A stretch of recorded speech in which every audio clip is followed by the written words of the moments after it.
Maya? Okay, stop everything. I have found it. The absolute peak of human absurdity.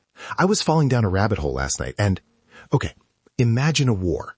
A real government-sanctioned military operation. Okay, I'm imagining. Who are the sides? Side A, the Australian Royal Artillery, armed with Lewis machine guns and 10,000 rounds of ammunition. Side B, 20,000 emus. Wait. Emus? Like the giant flightless birds? Yes, the Great Emu War of 1932. It's a real thing.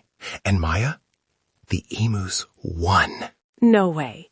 You're telling me the Australian military lost a war to a bunch of birds? How is that even possible? Did they have, tiny helmets? I wish. No, it's actually this wild mix of tragedy and comedy. So basically, after World War I, the Australian government gave land to all these veterans to start wheat farms. But then the Great Depression hits, prices plummet, and then enter the emus. I'm guessing they weren't there to help with the harvest. Exactly the opposite. It was a feathered tidal wave, 20,000 emus migrating from the inland regions. They saw these nice irrigated wheat farms and were like, ooh, it's a buffet.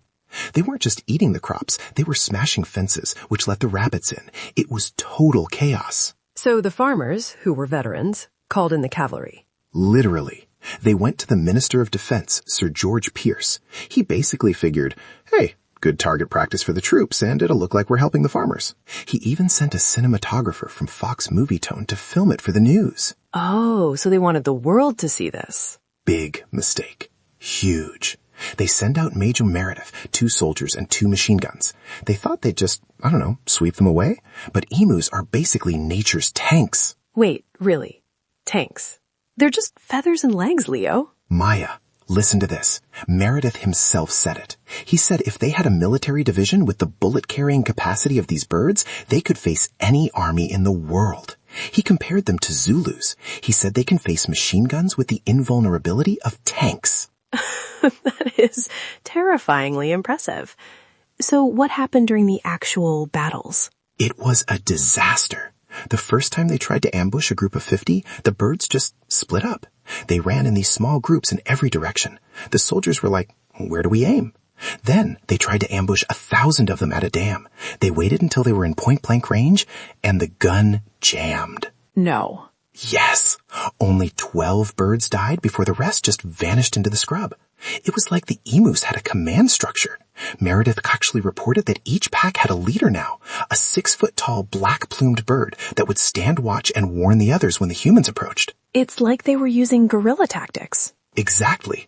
They were outmaneuvering the Royal Artillery. At one point, the soldiers got so desperate they mounted a machine gun on the back of a truck to chase them. Okay, that sounds like a cartoon. Did it work? Nope. The ground was so bumpy the gunner couldn't even aim, and the birds were faster than the truck anyway. It was a total farce. Oh, Leo, I can just see you staying up until 3 a.m. reading about bird generals. Honestly, though, I love these stories. It's such a good reminder that nature usually has the last laugh. It really does. And hey, for everyone listening, if you're enjoying our little porch chats and want to join the loop, we'd love to have you back. Maybe get your daily curiosity fix with us tomorrow. We promise fewer machine guns next time. Maybe. No promises. So after about a month, the government finally pulled the plug. The official tally was about 986 birds killed, but they'd used nearly 10,000 rounds of ammo. 10 bullets per bird? That's not a great return on investment. Right? Meredith's report was hilarious. He said his men suffered no casualties except for their dignity. The media had a field day. People in the UK were even protesting the extermination of the rare emu. So did the farmers just lose their wheat? There has to be a silver lining. Well, the government refused to send the army back even though the farmers asked again in the 40s. Eventually, they realized that better fencing, like actual barriers, and a bounty system worked way better.